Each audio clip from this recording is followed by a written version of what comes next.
Dan pada segmen ini kesempatan pertama kami berikan untuk calon gubernur nomor urut 3, Bapak Pramono Anung dan Bapak Rano Karno atau Sidul, untuk bertanya kepada pasangan calon nomor urut 1, Bapak Ridwan Kamil dan Bapak Suswono. Waktu untuk bertanya 1 menit dimulai sejak Anda berbicara, dan untuk itu kami persilakan Bapak. Pasangan nomor 1 yang saya hormati, Kang Emil dan Pak Suswono. Pasangan nomor 1 sempat menyampaikan bahwa sebagai Gubernur Jawa Barat akan memindahkan pusat pemerintahan dari Gedung Sate di Bandung ke Tegal Luar, tapi tidak jadi. Kemudian baru-baru ini Kang Emil juga bilang, atau pasangan nomor 1 menyampaikan bahwa akan memindahkan Balai Kota dari Jakarta Pusat ke Jakarta Utara. Untuk itu kami ingin menanyakan apakah ini memang serius untuk mau dipindahkan, karena IKN kan Jakarta bukan ibu kota lagi, di pusat pemerintahan Balai Kota banyak sekali gedung-gedung yang akan menjadi kewenangan pemerintah Jakarta. Untuk itu apakah perlu dipindahkan? Apakah ini juga bagian dari imajinasi yang dihadirkan oleh pasangan nomor 1? Terima kasih. Baik, tenang dulu Bapak Ibu. Berikan kesempatan untuk pasangan calon menjawab dan juga menanggapi. Mohon kerjasamanya, terima kasih. Dan selanjutnya kami persilakan kepada pasangan calon nomor urut 1, Bapak Ridwan Kamil atau Bapak Suswono untuk menjawab. Waktunya 2 menit dimulai sejak Anda berbicara. Kami persilakan Bapak. Ya, terima kasih. Saya selalu konsisten. Apa yang sering diwacanakan, disampaikan, didiskusikan, semata-mata untuk mengadilkan tata ruang. Di Jawa Barat, Bandungnya udah jadi kota wisata, bercampur-campur dengan kota pemerintahan, kemacetan di mana-mana. Tentara-tentara di Bandung itu rumahnya jauh, Mas, karena dulu memang pusat militer dari zaman kolonial. Sehingga ibu kota Jawa Barat memang tidak cocok untuk ada pusat pemerintahan lagi, maka ada wacana itu. Jakarta juga sama. Kalau tadi ada yang tertawa urusan imajinasi, lah IKN itu datang dari imajinasi. Oleh sebuah keputusan mahal, keputusan politik, pindah ke sana, menjadi IKN hari ini. Kebetulan saya kurator di sana. Pak Jokowi sudah sangat luar biasa melakukan sebuah namanya gagasan-gagasan yang realitanya terjadi, kira-kira begitu. Nah sekarang kalau Jakarta mau mengurangi macet, selain perluasan transportasi publik, mari benerin tata ruangnya.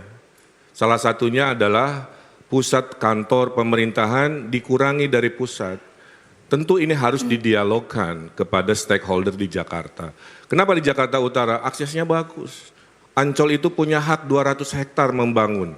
Tinggal kita bikin pusat bisnis baru dengan anchor tenant-nya adalah akumulasi dari perkantoran-perkantoran pemerintahan Jakarta, dari BUMD, ya. Sehingga lahan-lahan yang di kota itu bisa difungsikan untuk fungsi-fungsi kota global yang menjadi ciri pergaulan internasional kita. Jadi IKN adalah imajinasi, wacana ini juga imajinasi, realitanya kita diskusikan. Mohon maaf, waktunya habis Bapak. Terima kasih. Baik hadirin, sekali lagi kami ingatkan, mohon beri kesempatan untuk pasangan calon untuk menjawab dan juga menanggapi. Kami akan berikan kesempatan untuk memberikan apresiasi, tapi berikan kesempatan para pasangan calon untuk menjawab dan juga menanggapi terlebih dahulu.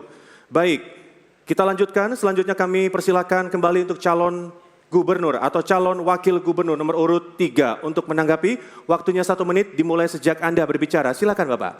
Untuk urusan IKN saya lebih terlibat daripada Pak Kang Emil.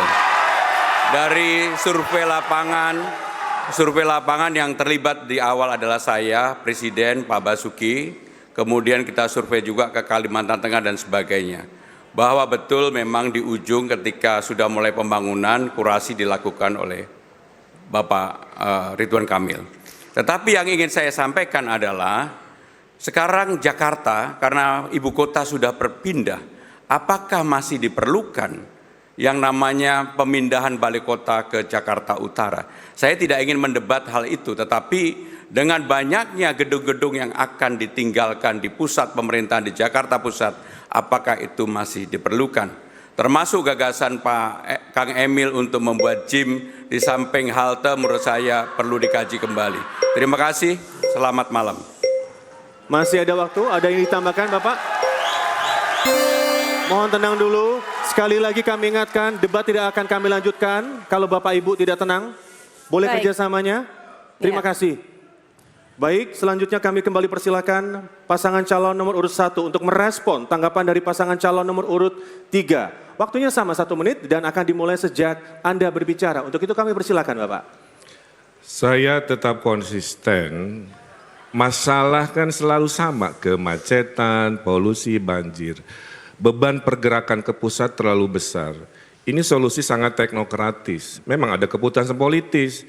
Kalau politis itulah kenapa saya bilang kita diskusikan dengan stakeholdernya.